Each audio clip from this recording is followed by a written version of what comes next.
Yo, what's going on? Mike from Mike Talk Sports. So Ian Garry is about to make his UFC return against Kenan Song on UFC 285. Let me tell you guys why not only Ian Garry will win this fight, but why Ian Garry is going to be a future contender at 170. So getting into this Kenan Song fight real quick, the odds are absolutely crazy for Ian Garry to win this fight. I think Kenan Song is actually a very interesting matchup because Kenan Song comes out of the gate absolutely swinging. He's going to be looking to knock out Ian Garry really quickly. But in my opinion, just to preview this fight real quickly, Ian Garry is so patient on the feet. He's so slick in that orthodox stance. I think he's going to be able to weather the storm and he's going to win this fight. But getting into Ian Garry as a prospect, Ian Garry is still only 25 years old. Something I love about him and something that jumps out to you right away when you watch him. Damn, this guy fights at 170. This guy's huge. He's 6'3" at 170, and you'd think a guy who's that tall for the 170-pound division, you think he's an absolute twig. I don't know how Ian Garry does it in terms of his weight cut, but when he steps into the octagon, he looks thick. He looks good. He looks strong. So Ian Garry has a significant advantage already at the welterweight division in the UFC for just being a straight up huge guy. He's very lanky in the division and he's strong. So in my opinion, when he starts to face these more compact wrestlers, these guys who have a significant amount of not only wrist control strength, but core strength and able to get guys down, I think Ian Garry is going to be able to weather that storm well because he's a big guy and he weighs a lot. He has a solid frame. So that's definitely to Ian Garry's advantage. So Ian Garry is 10-0 as a prospect on the regional scene. He fought 7 fights, and now he's 3-0 in the UFC with 2 fights going the full distance and 1 fight being stopped in the first round with a really nice first round knockout. Now, Ian Garry is different from a lot of very hyped up prospects in the sense of we see guys like Khamzat Chimaev, for example, who just absolutely run through their opponent in the first minute of the fight. And that leaves the question of where's this guy's cardio? Where's this guy's heart? Where's this guy's championship mentality when the fight goes into the second, third, fourth round? With Ian Garry, this is a question that's already been answered. In his last 2 UFC fights, they've been absolute wars where he's displayed a great chin, he's displayed great heart and great cardio. So that's something that I think a lot of people say, hey, Ian Garry isn't dominating the competition. It is UFC competition, and he's convincingly beating these guys on the scorecard in 3-round fights. So to me, that skill is more applicable to the future welterweight contenders than it is to just run through these guys and knock them out in a minute. So again, I love the heart that Ian Garry has already displayed inside of the octagon. So getting into Ian Garry's strengths here, he's primarily a striker. Now, in terms of the grappling, that's definitely a question mark, especially that defensive grappling. We've never really seen a wrestler or a dominant grappler, a sambo guy, a jiu-jitsu guy, someone who even trains judo. We've never seen a guy go up against Ian Garry and implement a heavy grappling-based game plan.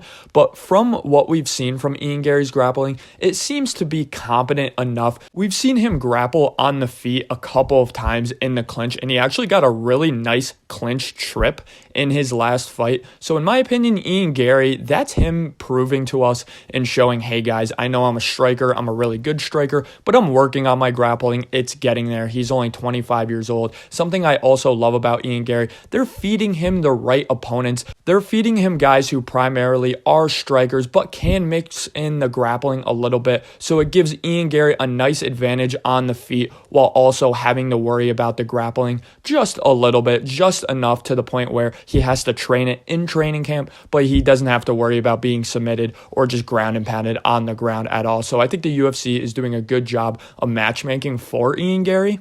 But with his striking, again, he loves to lead the dance. When he's leading the dance, he's very jab heavy. He's very straight heavy. He loves that right straight hand. He's going to look for it at all times in the fight, whether he's setting it up with a jab, with that 1-2. He'll dip down low with that lead hook to the body and then rip that straight hand. So he loves leading the dance. He's really good at that 1-2 head kick as well. He mixes in those kicks extremely well. He really disguises it. He loves boxing, and when you least expect it, he's going to rip a high kick. So that's something that's very good from Ian Garry as well. And we've seen him in multiple fights now fight off of his back foot. So that's important as well. He's very comfortable with fighting off of his back foot. Like I just stated, he does prefer prefer to lead the dance because he loves that straight hand. But when he's not leading the dance, he's so good at head movement. He's really good at striking defense. He really dips and sways with the opponent very well. He's really good at setting up his outside foot so that fighter doesn't have the advantage with that overhand right or overhand left,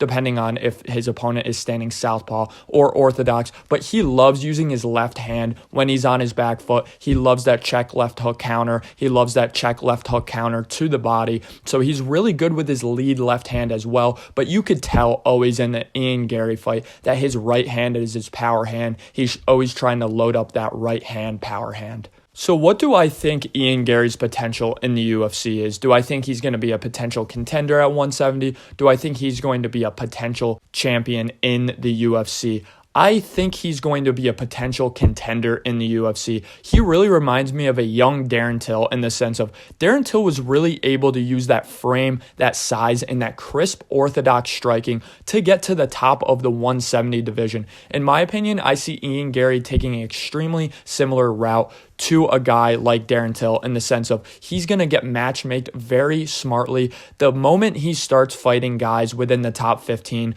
they're going to be lanky strikers just like Ian Garry. I think they're going to match him up against guys like Stephen Wonderboy Thompson in the future. A nice advantage for Ian Garry, being the younger guy and being the guy who has the strong orthodox fighting style that can combat a guy like Stephen Wonderboy Thompson. So I think the more and more Ian Garry progresses, the better the strikers he's going to be going up against. But I do like Ian Garry's advantage as a crisp orthodox striker with good defensive principles and good head movement.